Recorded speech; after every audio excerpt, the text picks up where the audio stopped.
नमस्कार मंडळी, आपल्या यूट्यूब चॅनलवरती तुम्हा सगळ्यांचं पुन्हा एकदा खूप खूप मनापासून स्वागत करते. तर थंबनेलला तुम्ही बघितलं, हो अगदी बरोबरच आहे. आज आपण गुळामध्ये 1 चमचा फक्त तूप वापरून खूप छान असा पदार्थ बनवणार आहे. त्यासाठी कुठेही रेसिपी स्किप न करता अगदी रेसिपी शेवटपर्यंत नक्की बघा. तर चला रेसिपीला सुरुवात करूया. आपल्या चॅनलवरती कोण नवीन असेल तर पटकन सबस्क्राईब करून घ्या. व्हिडिओ थोडा जरी आवडला तरी नक्की लाईक करून घ्या. चला तर पहिला आपण इथे बघा आता गूळ घेतलेला आहे. आता हा गूळ आपल्याला किसून घ्यायचा आहे या पद्धतीनं. म्हणजेच आपण इथे खिसणीवरती खिसणार नाही आहोत, तर हा गूळ आपण या पद्धतीनं सुरीनं कट करून घेणार आहे. जेणेकरून आपला हा गूळ जो किसणीवरती आपण जेव्हा किसतो तर त्यावेळी काय होतं, बराच गूळ हा किसणीला चिटकला जातो आणि त्याच्यामुळे बऱ्यापैकी थोडाफार वेस्ट होतोच. म्हणजे पूर्णपणे तर आपण काढू नाही शकत, चिपकूनच राहतो. तर त्याच्यापेक्षा या पद्धतीनं बघा असा गूळ किसून घ्यायचा. आता या ठिकाणी आपण इथे गूळ किसून घेतलेला आहे. सुरीनं परत एक वेळा असा थोडासा सुरीनं चिरून घ्यायचा, म्हणजे छान अगदी बारीकसुद्धा होतो. तर आता बघा इथे गूळ किसून घेतला, कढई गरम करायला ठेवलेली आहे. याच कढईमध्ये इथे मी घातलेले आहेत 1 वाटी शेंगदाणे. तर आता हे 1 वाटी शेंगदाणेसुद्धा अगदी साल तडकेपर्यंत आपल्याला छान भाजून घ्यायचे, डाग पडेपर्यंत. आता इथे बघू शकता सालसुद्धा तडकायला लागले, शेंगदाणेसुद्धा छान असे फुटायला लागलेत आणि डागसुद्धा पडायला लागलेत. तर इथे दाखवते मी तुम्हाला. यावेळी आपल्याला काय करायचं आहे, गॅस बंद करायचा आहे आणि हे शेंगदाणे आहेत ते ताटामध्ये आपल्याला काढून घ्यायचे आहेत आणि पसरवायचे आहेत. त्याच्याने आपले शेंगदाणे पटकन थंडसुद्धा होतील. आता बघा आपण ताटामध्ये पसरवून ठेवले. त्याच्यानंतर त्याच कढईमध्ये इथे बघू शकता मी तीळ घेतलेत. तर हे जे तीळ आहेत, तर हे तीळ बघा अगदी गावरान तीळ जे असतात अनपॉलिशवाले, पॉलिशवाले घ्यायचे नाही.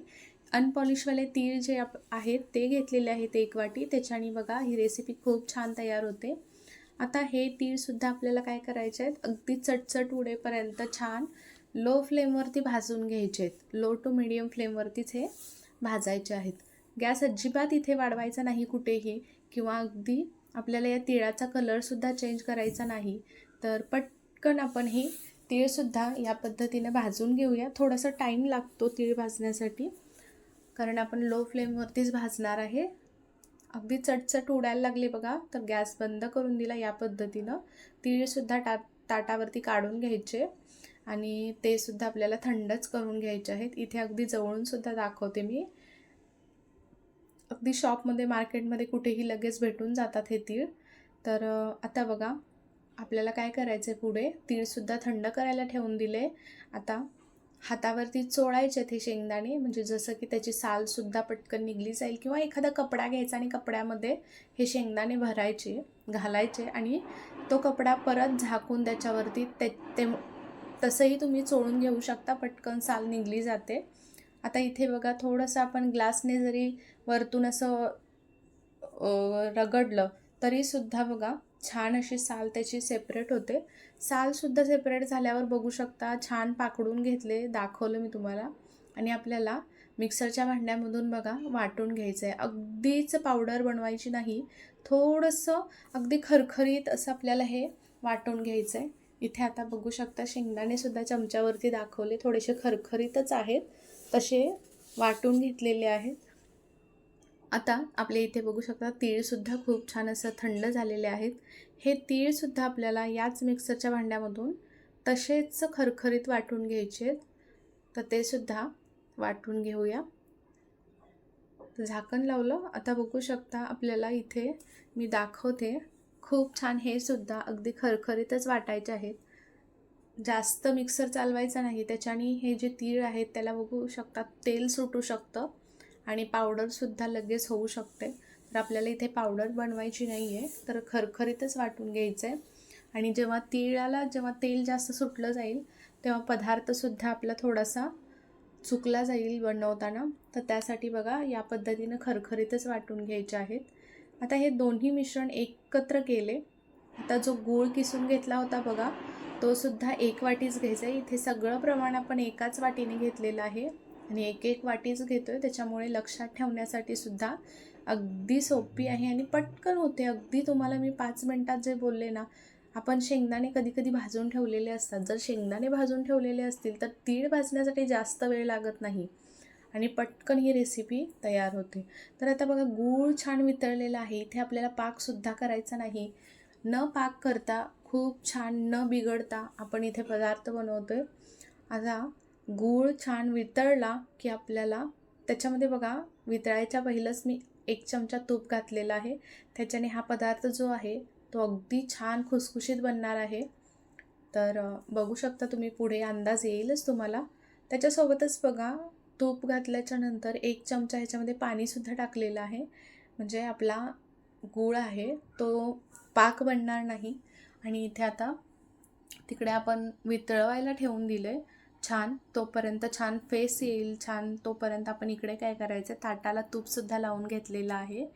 अर्धा चमचा तूप लावून घेतलं आहे. छान इथे फसफसलेलं आहे बघा गूळ. तर त्यावेळी आपल्याला ह्याच्यामध्ये जायफळ वेलची पावडर 1 चमचा घातली मी इथे आणि इथे सुंठ पावडर घातली 1 चमचा. तुम्ही अगदी जायफळ किसूनसुद्धा असं वरतून थोडंसं असं जाडसर टाकू शकता. त्याच्यानेसुद्धा खूप छान चव येते. आता बघा ह्याच्यामध्ये तुम्ही अजून एक गोष्ट मी तुम्हाला सांगते की खोबऱ्याचा किससुद्धा तुम्ही ह्याच्यासोबत वाटून घेऊ शकता. हे जे मिश्रण बनवलं आहे आपण, थोडंसं खोबरं किसून तव्यावरती थोडंसं शेकून घ्यायचं आणि त्याच्यानंतर ह्याच्यासोबत तुम्ही वाटून घेऊ शकता. आता बघा इथे आपण हे सगळं मिक्स करायचं आहे आणि पटापट हात चालवायचे आहेत. आणि इथे आपल्याला पाक बघितलं तुम्ही, पाकसुद्धा केलेला नाही आपण.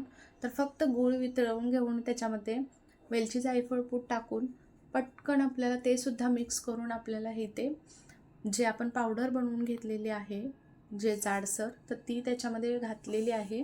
आणि हात पटापट चालवून बघा इथे आता मी खाली गॅस बंद करून दिला आहे. आपल्याला गॅस लो फ्लेमवरतीच ठेवायचा आहे अगदी शेवटपर्यंत. जेव्हा आपण गूळ वितळवतो तेव्हासुद्धा आपल्याला लो फ्लेमवरतीच ठेवायचं आहे, हाय फ्लेमवरती अजिबात ठेवायचा नाही. आता बघा इथे गॅस पहिलंच बंद करून दिलेला होता. कढई जेव्हा हे मिश्रण सोडायला लागते खालून तळापासून, तर इथे बघा त्यावेळी आपल्याला हे मिश्रण पटकन काढून घ्यायचं आहे ताटामध्ये. आणि इथे बघू शकता आता हे आपल्या चमच्याला चिकटलेलं आहे, तर या पद्धतीनं बघा सुरीनं काढून घ्यायचं. आणि असाच जो सपाट असा चमचा असतो इथे बघू शकता सपाट, तर त्याच्याने आपल्याला हे पटकन सेट करून घ्यायचं आहे गरम आहे तेव्हाच. तर इथे हात लावायला थोडंसं गरम असतं त्याच्यामुळे हात तर लावू शकत नाही, पण चमच्याने किंवा आपल्याकडे दुसरं काही असेल किंवा आपला ग्लास वगैरे वाटी असते त्याच्याने सुद्धा तुम्ही पटकन असं सेट करू शकता. तर आता बघू शकता इथे छान असं सेट झालेलं आहे. तुम्हाला गोलाकार बनवायचे असेल तर तसं करू शकता किंवा चौकोन आकार किंवा त्रिकोणामध्ये वगैरे असं तुम्हाला जसं हवं तसं शेपमध्ये तुम्ही इथे सेट करून ठेवायचं आहे. अगदी गरम आहे तेव्हाच सेट करायची आहे. तर इथे बघू शकता पहिलं मी गोल केली, त्याच्यानंतर आता इथे गोलसुद्धा दाखवलेली आहे, पण मला या पद्धतीनं चौकोनीमध्येच काट करायची आहे. तर आता बघू शकता अशा पद्धतीनं कट करून घेऊया. आणि थोडंसं हलकंसं थंड झालं, म्हणजे पूर्णपणे थंड करायचं नाही, हलकंसं थंड झालं की आपण इथे ह्याच्या वड्या पाडून घ्यायच्या आहेत. अगदी सुरीपेक्षा सुद्धा पिझ्झा कटर असेल ना तर खूप छान वड्या पडल्या जातात बघा. या पद्धतीनं आपल्याला पाडून घ्यायच्या आहेत वड्या. आणि अगदी 5 मिनटामध्ये रेसिपी तयार होते ही. आणि आता संक्रांत तर आहेच, कधी कधी आपल्याला पाक चुकतो वगैरे याचं टेन्शन येतं लाडू वगैरे बनवताना. तर अशावेळी तुम्ही इथे अगदी काही मिनटामध्ये ही तयार होते रेसिपी. कुठलीही झंझट नाही, काय नाही. आणि अगदी 5 ते 6 महिने आरामात टिकणारी ही खुसखुशीत वडी तयार होते. नक्कीच तुम्ही बनवू शकता. अगदी घाई गडबडीच्या वेळी पटकन होणारा पदार्थ आहे. नक्की बनवून बघा. आता बघू शकता इथे वडी सेटसुद्धा झालेली आहे. अगदी रूम टेम्परेचरवरतीच आपल्याला एक अर्धा तास सेट करण्यासाठी ठेवायची आहे. पहिला आपल्याला त्याला लाईन मारून घ्यायची आहेत या पद्धतीनं आणि त्याच्यानंतर ठेवून द्यायची. नंतरच आता बघा मी इथे काढलेली आहे, तुम्हाला दाखवते एक 15 ते 20 मिनटानंतर. अजूनसुद्धा सेट होण्याची गरज आहे, पण दाखवते मी तुम्हाला. तर बघू शकता खूप छान अशा वड्या निघत आहेत, अगदी सहज निघत आहेत. कुठेही तुम्ही बघू शकता ताटाला चिकटलेलं नाही किंवा एखादं वडी तुटलेली वगैरे असं सुद्धा नाही, खूप छान मस्त निघतात. आता इकडच्या सुद्धा छान सेट झालेल्या आहेत. आता बघूया काढून सुद्धा पटकन अगदी ताटामध्ये बघा या पद्धतीनं निघतात, उचडतात.